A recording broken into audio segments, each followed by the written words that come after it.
Hey everyone, welcome to Webinar Wednesday at the Naperville Chamber of Commerce. I'm doing the second portion here, which is 50 marketing strategies that you need to know. And last Wednesday was Nikki with top of mind awareness. And next Wednesday is going to be Franklin Rivera with how to start your digital marketing strategy and talking about those things like that. So, thanks for Nikki and Austin to ask me to be here for this. I got up this topic here, and me and my team, we kind of sat down and tried to figure, out of different areas, what things can people use the most help with. So we kind of broke it up into categories of social media, search engine optimization, branding, website maintenance, and reporting, because you can't get better at things that you're not measuring, for sure. So we'll get started here. And we'll take questions after the fact, so you can save up your questions, and at the end here, there'll be a place that we can go back and forth and answer some of those for you.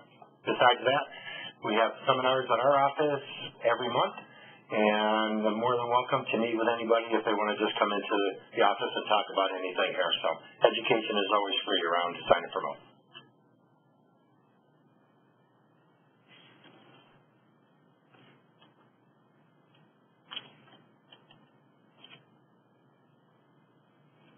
All right, so this is a cool PowerPoint that Erica ended up putting together for us. So first section is branding, because there's a lot that has to do with that. That's really the core that wraps up all the other components there. So here's the first tip. So when you are starting a business, match your domain name with your business. So you can't call yourself one name and have your domain name another name. And you shouldn't have a domain name that's a .net or something like that, because if that's true, there's the real guy somewhere else and no dashes there. So imagine if you started a business, face-book.com. Would you ever come up for any searches for Facebook? No. And it kind of would be the same way here, too. Right, so I know a lot of people already have their domain name put together in their business, but I think this is a good tip if you're starting one for sure. Create an email address at your domain name. I don't know how many times that I'm communicating with people that have an email address at Yahoo or Hotmail or something like that, but it's certainly a lot more professional when you have one that's got your domain name of your company. And if I was thinking about working with somebody and everything was all great and they were reaching out to me with a Yahoo email address, I wouldn't know if they were really all as serious as what I thought. And so I might tend to, that's kind of a trust factor there, and I might want to go somewhere else instead of that. Right? So I don't know how many people out there have email addresses with, at those alternative email address places, but when you buy a domain name, it pretty much comes free or next to nothing to be able to set that up. It's maybe a little bit of a learning curve and doing things different, but you don't have to use Outlook. You can even use Gmail as your email client and add in your email at your domain name and still use it like that. So kind of business as usual, except for you have you're presenting yourself in a more professional way. The next thing is email signature file. How many times have you received an email from somebody that you want to call and their phone number is not in there? And so now you're looking for it. And if you have an email signature file, it makes you look a lot more professional. And you could put your basic contact information in there, your logo, link to your social media profiles possibly. Whatever it is that allows people to take the next step to be able to contact you. I have a story of one time I reached out and I went to Yahoo Finance. I was looking to refinance my house. And from that, I was flooded with everybody that wanted to sell me a refinance loan. And so it's like, wow, who am I going to use? And I was just kind of deleting everybody's things because I just had too much. And then one email came in. The guy happened to have an email signature with a link to his LinkedIn profile. I checked it out, And I saw that he had a few recommendations, been working at the company a number of years, and he's the guy that got the job. And he really got the job because he had an email signature file. So little did he know. Right? It's important to maintain a consistent look and feel with your website, any brochures, your logo, all those things like that, so you don't have different color schemes going on. It might take some time to sit down and think of what's the best answer in the end, but make sure that when that's true, then you flow that down through everything. You're going to have to throw away some old brochures maybe, but it'll be worth it in the long run because it's a more cohesive look for your company. All right. Show off what makes you unique. A million people do the same thing, and for you to get the job, show what makes you the best. Whether it's that you're faster or less expensive, or for whatever, or you handle a particular niche. But I think if you show off what makes you unique, I think that's good. At my company, Design and Promote, I don't know how many other web design companies are out there in the Naperville area, but we stress free education. And so it's not like we're trying to sell you something. We want you to be smart and maybe be able to do some of those things yourself. So that's kind of our unique selling proposition. And this is the part of it here. Always have a stack of business cards with you. So when there's been many times chamber after hours, and I've met people, and hey, do you have a business card? They're like, oh no, I ran out, or I have some at home, or something like that. And I've been in that situation myself. I think one time, and from that I learned to keep about a half-inch stack of them in the glove box of my car. Worst case scenario, go back out to the car, get your stack, and you're in running again. But just a little thing like not having a business card, you've kind of like lost the connection.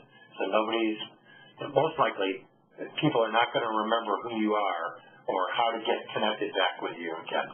And another part too is make sure you have your email address on your business card. I think twice this week we ran into people and we connected with them. I handed the business card to Erica and said, hey, add these to our seminar invitation list. And she came back in my office and said, your email address is not on their business card. Do you know what it is? Like, okay, so that kind of helped us with that tip there. All right.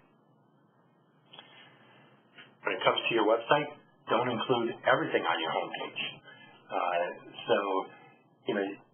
The real key is that you only have a couple of seconds to catch people's attention on your website, and you need to explain what you do, and kind of just talk about a few things that make you different and lead people down a path to the next steps, like a landing page or to learn more or something like that.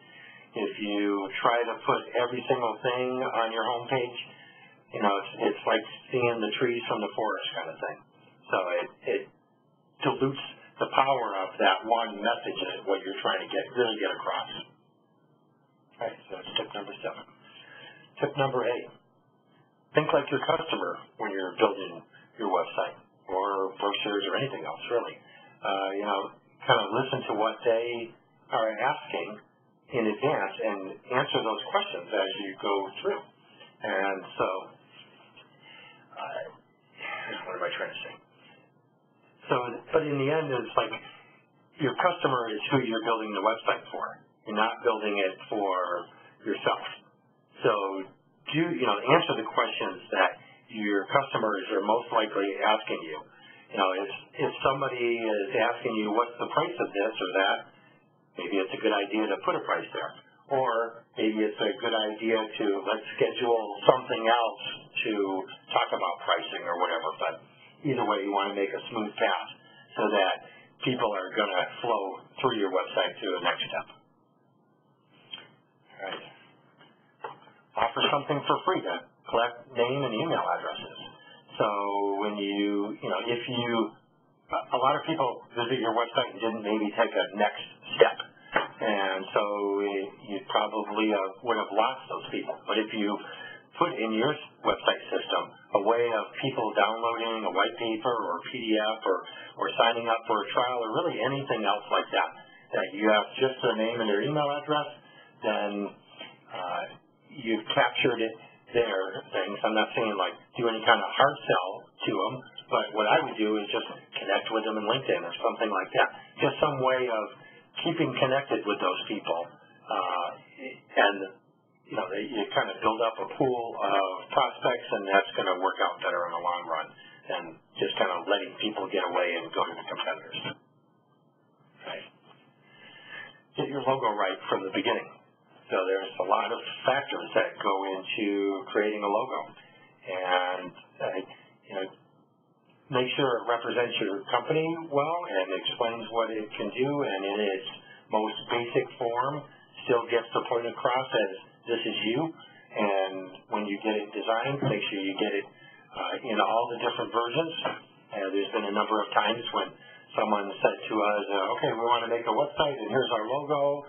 And it's like, well, but your logo is in a vertical format, but the website's in a horizontal. So we almost have to pick it apart and make another logo out of it, which doesn't work out well. So from the start, get all the different versions there. And, read through the things there. There's quite a few of them.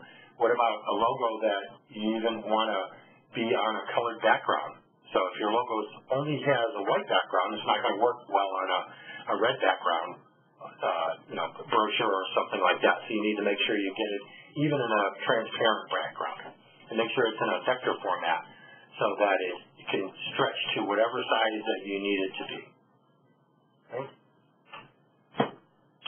Okay. Next category, search engine optimization. So I've been doing that for 10 years now, and I think the hard part about SEO is people not realizing the value of it, because it can really make a difference of getting people to your website or not. So first tip is finding the right keyword. There's a lawyer that's across the hall in our office, and I use this example all the time, that if I asked them what would be your number one keyword, I'm guessing that they would answer DuPage County attorney. But we know that nobody searches DuPage County anything. They use hub towns like Naperville, Schaumburg, Oak Brook, Hinsdale, those kind of things like that. And twice as many people search for lawyers as what search for attorneys. And then the next thing is if you're looking online for a lawyer, you're not just looking for a lawyer. You're looking for a will and trust lawyer. And so the right keyword in that instance would be Naperville will and trust lawyer, or Naperville, that type of a thing there. So you have to get the keywords correct in the beginning, otherwise the rest of it is not going to work correctly. If you pick a keyword that's too competitive, you'll only be halfway up the mountain, and that's not going to get you any customers. Right, so tip number 12. Once you have the right keyword, mention it in a number of places. So some people ask me, like, on my website, where should I use the keyword? It's like pretty much everywhere. I'm not saying to spam things, but if there's a blank to fill in, like the name of an image, then why not explain what the image is, but make sure you use a keyword in there also, or a component or a derivative of that keyword. So there's so many different places that, most websites that are created, if you open up the back end, you'll see that just nobody took the time to fill in all the blanks. And that's a lot of times is what SEO is. All the way down to even what did you name your image before you added it to your website. That's an SEO component in another place to put a keyword. Okay. Have a blog for SEO. So websites that have larger websites are going to be more important to Google. And if you have a 10-page website and a blog, and you blog once a month, well, then now you have a 25-page website or something like that at the end of the year, right? So that's going to be more impressive, and each blog post is its own opportunity to rank for its own keyword.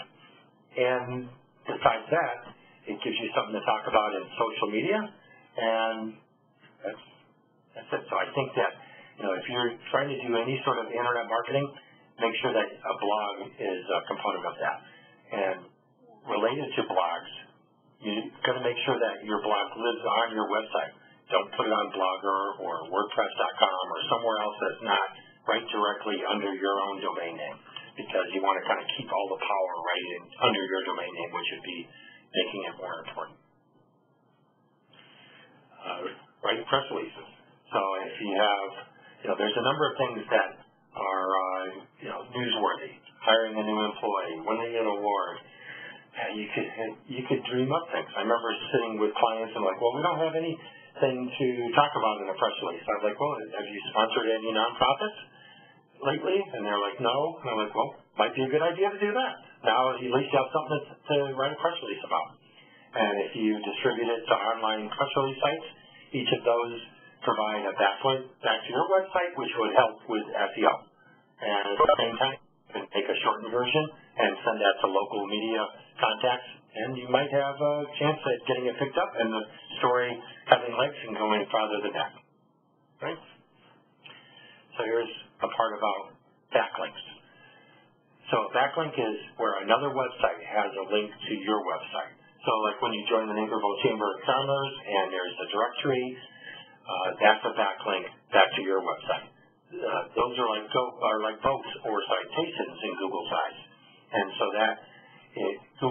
the more of those you have, the more powerful Google is going to rank you. And so if you use the right keywords, then that's kind of how all SEO goes together. But go out of your way to try to add your website to directories or comment on other blogs which provide a backlink to you. You should work on every week or every month, or have some kind of a system to go out and add your website to other online sources. Okay. I can go into more details about that at a later time. Okay. So links within your website. So when you have a blog post, for example, and I'll just say web design, and it talks about like the colors of web design and all these different things like that, and I link to the word web design, and that links to the web design page on my website. That's another backlink, even if it's from my own website, and it steers people down. It also steers people down a path that they'll gonna stay on your website longer and explore more details there. Right? Create a Google Plus page. So it's sort of like Facebook, where you have your own Google profile, and then you create a page for your business that's on there. You can have a nice header image, you can add updates, images, videos, all kinds of things like that. And I don't know, it certainly doesn't have as big of a following on Facebook, but it proves that you're drinking the Google Kool-Aid, and Google is going to reward you there and give you higher ranking power. So what we do is we write a blog post, we put it onto Google Plus, Facebook, all those things like that, providing backlinks to our main website. All right. Don't share the same blog posts for other blogs. So Google knows where a new piece of text has been. So let's say you write an original blog post and you put it one place. When you copy that exact same thing and paste it somewhere else, Google knows that that second place is just a copycat. So you remember Easing articles? That's kind of, Google took that away, where somebody would write an article and then everybody would grab that same exact article and spread it all around. So Google took that power away and actually it discredits you because it just says you're a copycatter. So make sure that you write original content on your website and your blog posts and things like that. Otherwise, Google is not going to deem you as credible a source as you could. Okay. One way of getting more backlinks is to write guest posts for other blogs. So, it's always a challenge of people creating content and creating blog posts. So you might, let's just use the scenario of the Naperville Chamber has a blog and it's putting blog posts there. Wouldn't it be great for everybody that's in the chamber to just write a blog post and it'll provide another backlink there? And so try to find people in your industry, and, it doesn't have to necessarily be competitors, but it could be complementary businesses that you're helping them out by putting a blog post and you're speaking from your expert source, and in the end, at the bottom where the resource box is, it has a backlink to your website. And chances are those sources have quite a bit of power. All right, number 20, optimize your videos for search. So there's a lot to do with when you have a video created, how to optimize it. So once you have the right keyword and the video is on your desktop, name it the right keyword. Usually when you have an export or whatever, it's just, some hieroglyphic text or the date or something like that, or final this. But if you, let's use the example of like Naperville-chamber-web-series. Like you name it, you put it out there like that type of a name with dashes in between the individual words. So that when you add it to the online sources like YouTube and places like that, it's going to count for that keyword. And then within the description, use those keywords also, and there's tags, also the keywords. And when we're talking about keywords, there's keyword phrases that are not all the same thing. We don't want it to look spammy, but just say a number of different things in different ways so that you're adding content on there. And on your videos, there's many times that I've seen videos created from even professional companies that at the end of the video, they fail the most important part of telling people what to do next. So when if people are on YouTube reading videos, then it ends up to be that if they don't do anything next, you've kind of lost them. They just go back and do other ones. Right?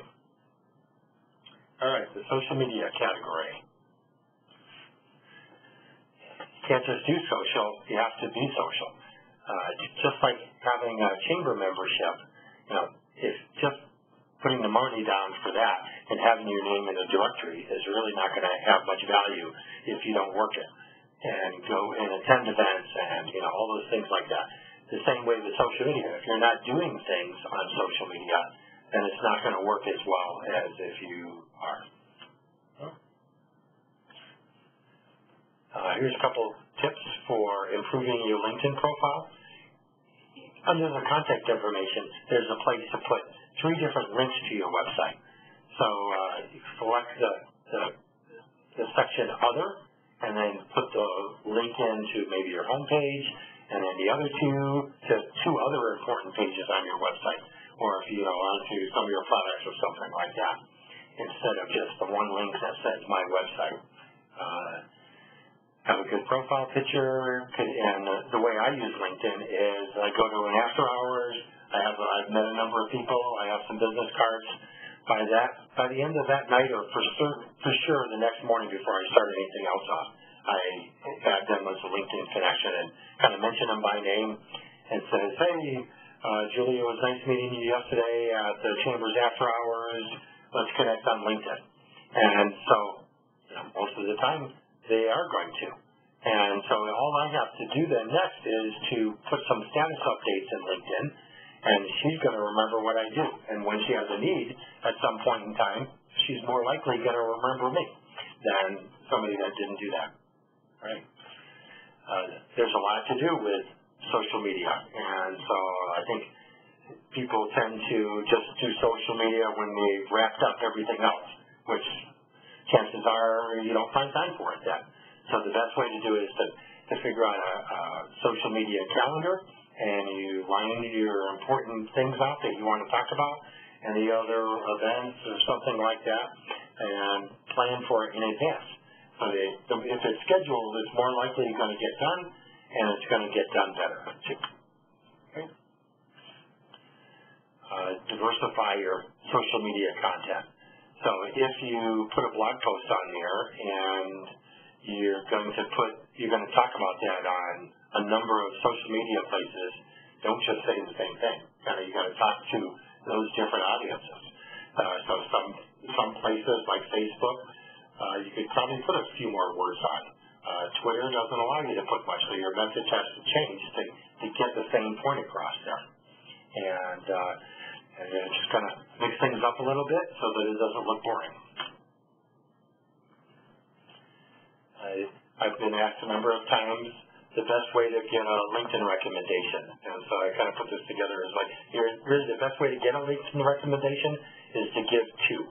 So I've seen about a 50% return on investment on giving LinkedIn recommendations, and don't forget that anybody that's connected to that person that you gave a recommendation, there's a new path down that goes back to you. So if I made a website for somebody, if we created a site for them and I gave them a LinkedIn recommendation because they're so great to work with and they had a great looking website, those connections of that person are going to see that LinkedIn recommendation and they're going to say, oh, so that's who made their website, and going to get pulled right over to my profile. Might get some more work from that.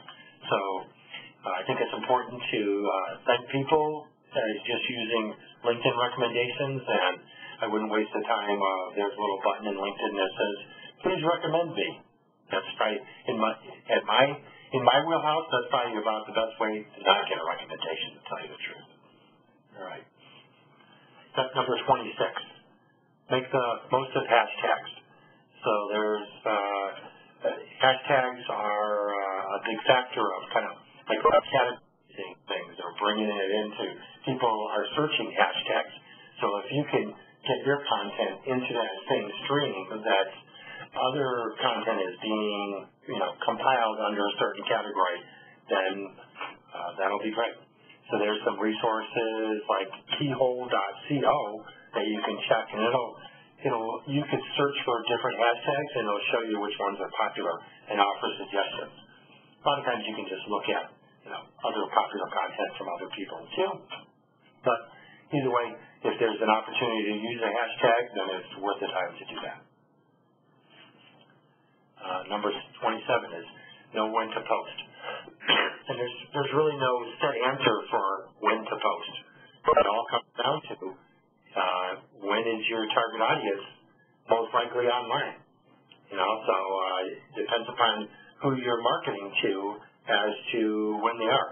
So there's some pretty straight up just business type businesses, and their customers are only people that are in other businesses. Probably 9 to 5, Monday through Friday is the best time for them.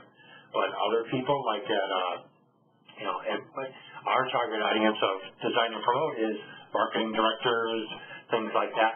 And they're probably busy during the day, and they're most likely to be on social media in early morning as they're getting ready for work or on the weekends. So that's a big time that we end up scheduling our posts to go out at that point. So if you're looking for any help trying to figure out who your target audience is or when are they hanging out and where are they hanging out, then that's certainly something we could help you with too. Create content for specific social media networks.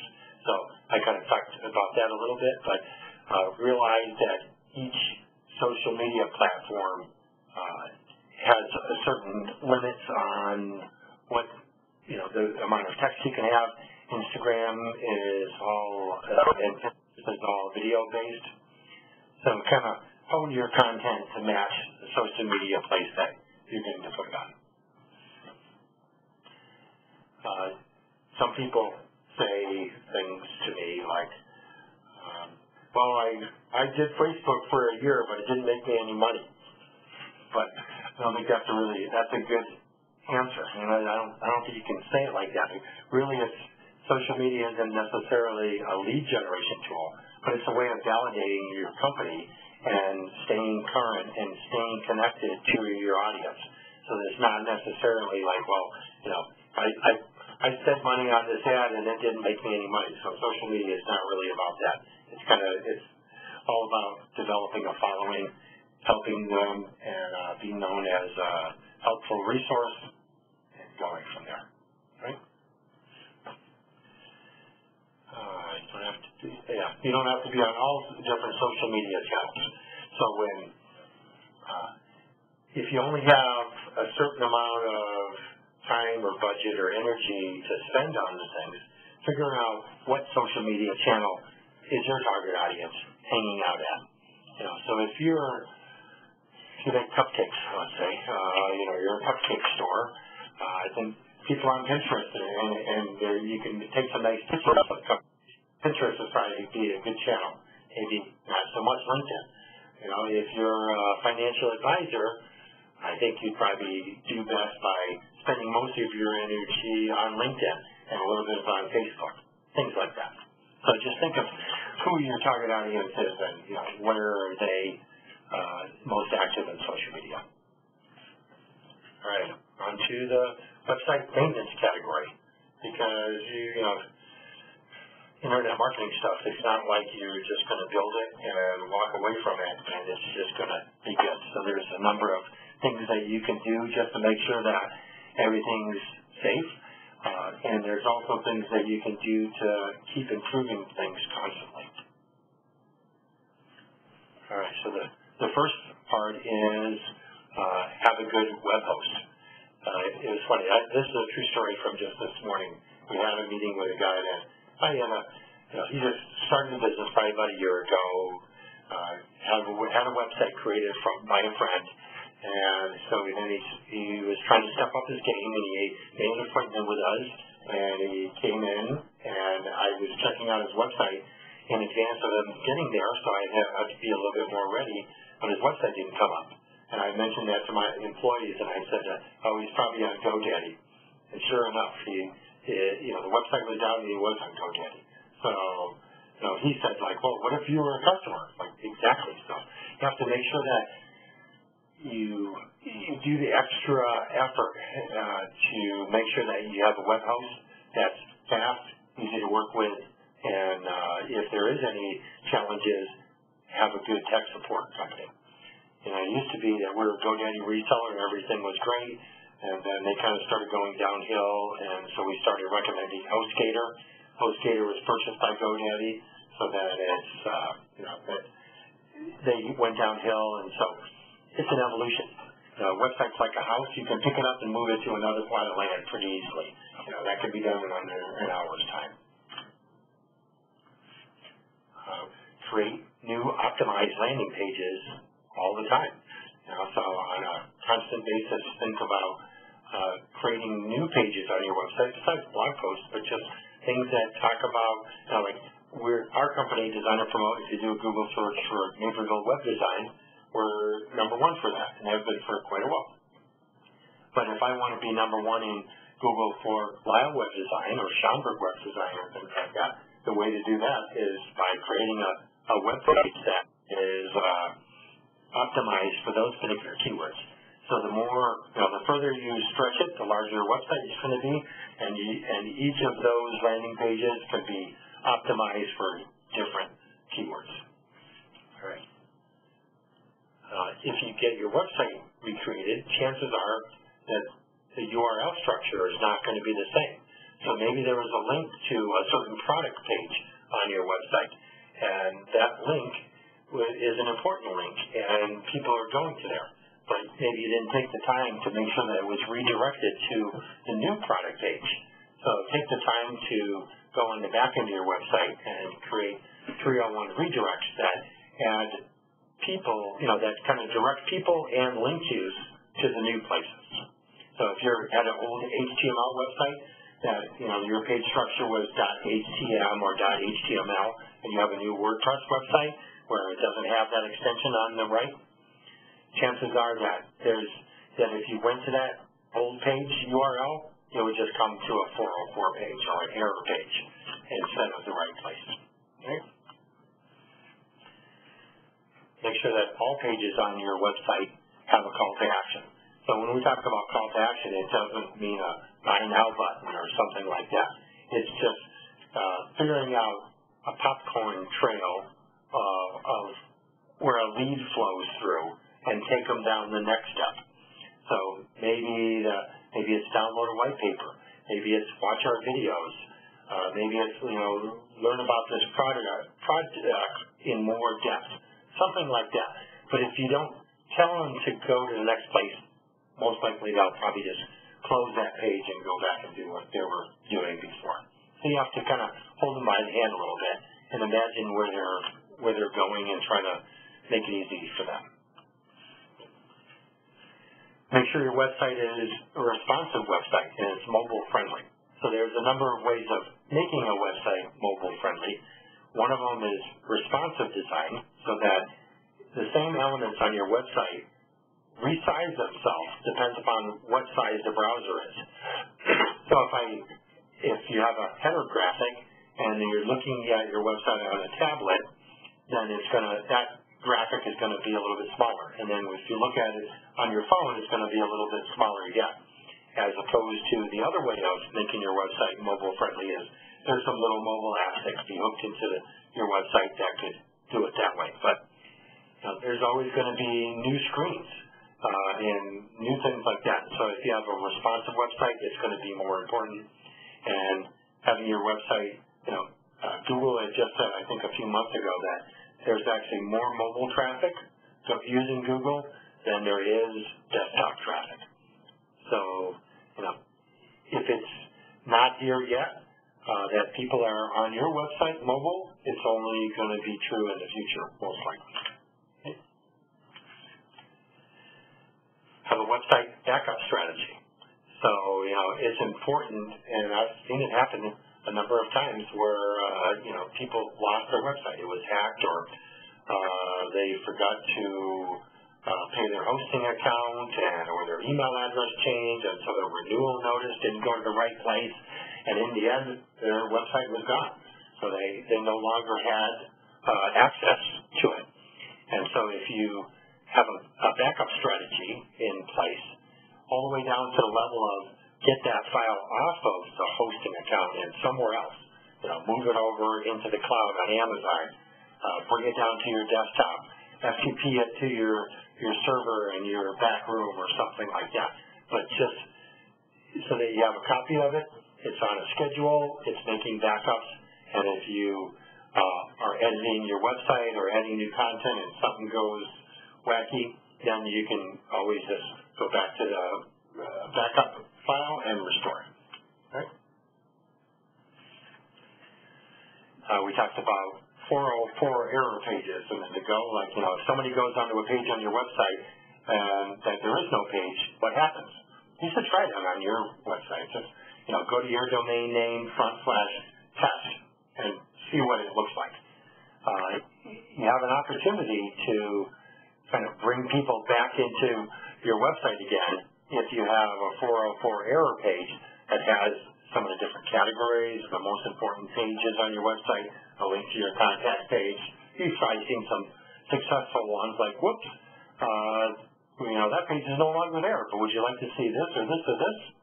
And if you don't, and it just comes up to a blank piece of paper, people are just going to, they don't even know if your website is working or not. Each product and service should have a separate page. So if we're thinking about SEO and just, people understanding what your company is all about and the things that you offer, each service or each product should have its own individual page, as opposed to one line page that kind of talks about all the things that you are, diluting the SEO power of it. And so as you get more products or you increase your services, then you could make additional pages that speak to those things and answer people's questions. Make quality assurance a regular task. So sometimes websites break. It's just kind of on their own, or there's some software update or some host or something like that. A good story that I like to repeat is one time a past client that we made a website for quite a while ago said, hey, I haven't got a lead from my website in like 6 months. And so while I'm on the phone chatting with them, I went through their contact form, and it came up with an error message. And I told him that, and I'm like, you didn't check it? And he said, no, I didn't think to. He goes, I wonder when it broke. And I'm like, well, probably about 6 months ago, I bet. Right? So if you check those things yourself, then it's a good idea to just to make sure that there's no formatting issues or broken links, things like that. If anybody has WordPress, and I bet a lot of you do, there's a lot of updates. And so why are there a lot of updates? One thing is WordPress is so popular that people know that if they can crack the code for WordPress, they can have access to many different websites. So hackers are always trying to get in. And sometimes they figure out a way. So then WordPress finds an update, sends that out there and says, hey, here's an update that shuts the door to these hackers getting into there. But if you don't do the update, then you're susceptible. And there's other bug fixes and things like that. Plugins the same way. So you got to kind of be active in updating WordPress because it's important. Because if you don't, someone's going to hack your website, or you're going to have an error down the line. Okay? And then measuring results. So that's one thing that how can you improve anything if you don't benchmark where you were and where you're going to? So there's a lot of different ways to do that. The first thing is use web analytics to find out there. So if I asked you, hey, how many people were on your website yesterday? Would you know the answer to that? Well, if you had web analytics and reporting, then you'd have a better idea. And you'd know that all of a sudden there was a bump in that or a decrease in it or, things like that. So there's a number of them that we like. Google Analytics is a great one. Stat Counter is a good one. Get Clicky is good. But it's probably good to use a couple of different ones. We don't have time to go into details of what makes one better than the other, but I think what they offer is complementary. So if you use more than one, you'll get even better details. Make sure that your website has a form on it. So if your website doesn't have a form, and it just has an email address, I'll use an example of we had a bankruptcy attorney, right? So then he just had his email address on his contact us page, which meant, if you realize this, that people were most likely at work where they had internet access, and they went to his website and they clicked the link. What would happen? Their company's email program would open up with the email, right? And so they don't want to send an email using their company email to a bankruptcy attorney. So we added a form on their website that people could just fill out the form with their information, and then they could follow up with it. He could follow up with them after the fact, and that increased his number of leads quite a bit. So make sure you have a form on your website, because not everybody has an email program, or it just makes it easier to just put it there. And maybe you don't even want to tell you the right email address or something like that, and just want to put their phone number there. Ask for feedback. So, things could be, you don't know what things could be improved if you don't ask the questions. So we try to do a good job of, did everything go smooth in the project? Is there one of the things that we could have done that we could have improved? And at the same time, it might be a place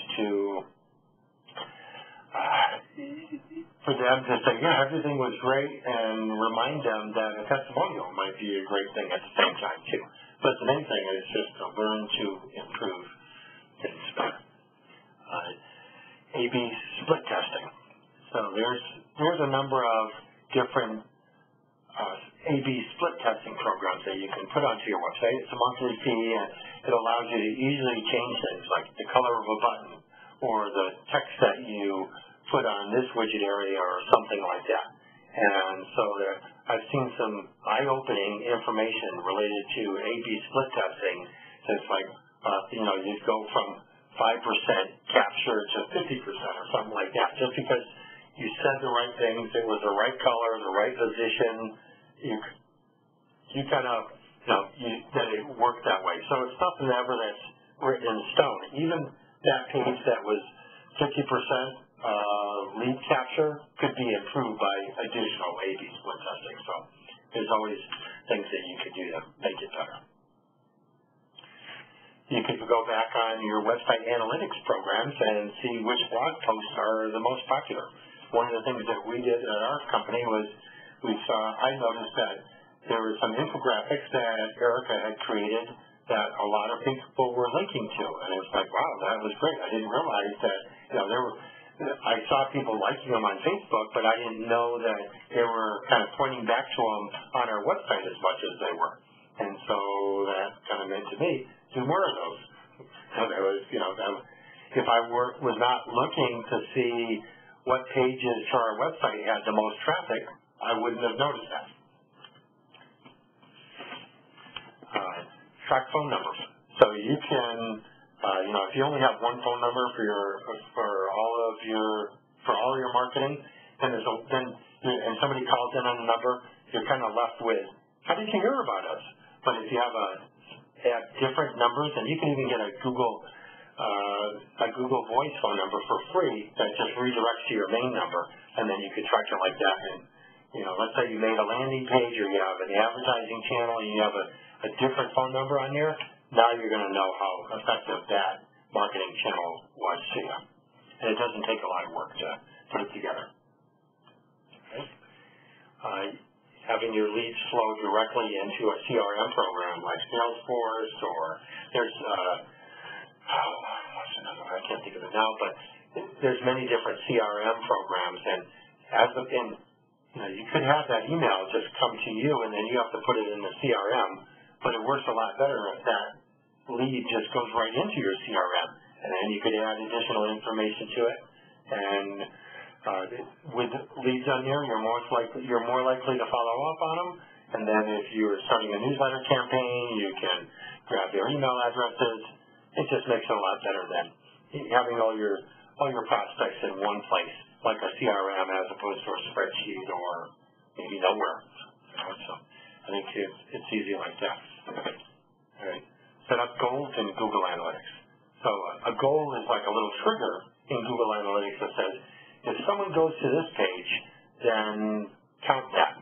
And so that page might be a thank you page after somebody has placed an order or has filled out a contact form, because you know that they have, accomplished that goal of filling out the form. Otherwise, they wouldn't see the thank you page.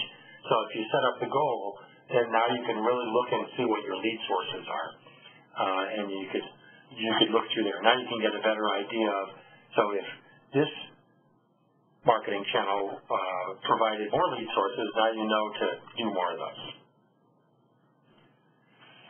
There's a free website analytic software program I like a lot called Stack Hunter, and if you install that on your website and you go to the recent visitors tabs, it'll show you the companies that have visited your website. And so,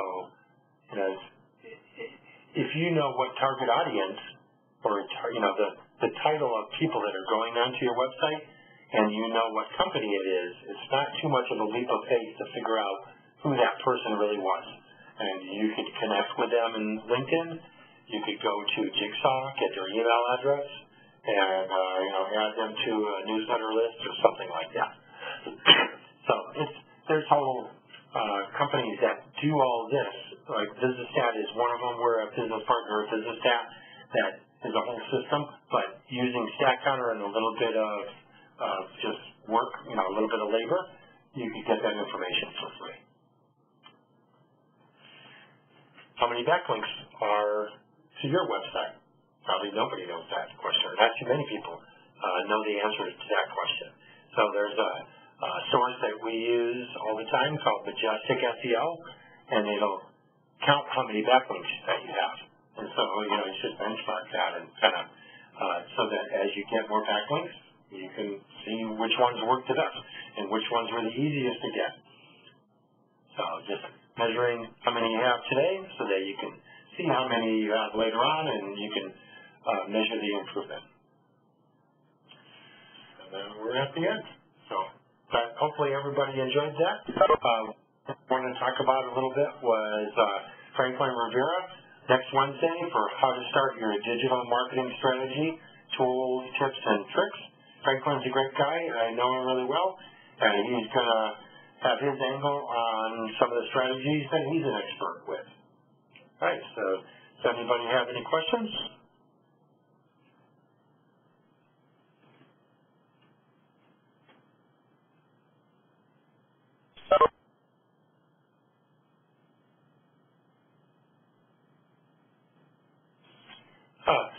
Here's how on WebEx that you can put the questions into the system here, right?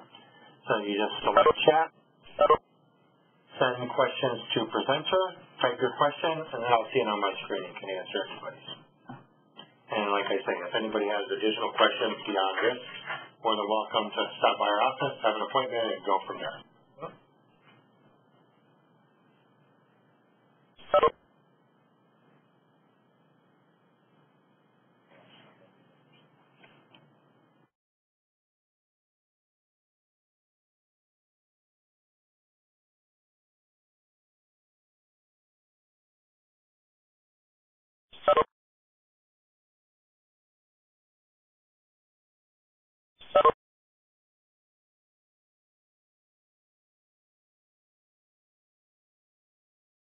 Okay, so some different questions here. Somebody asks, how much do you charge? It's priceless. No.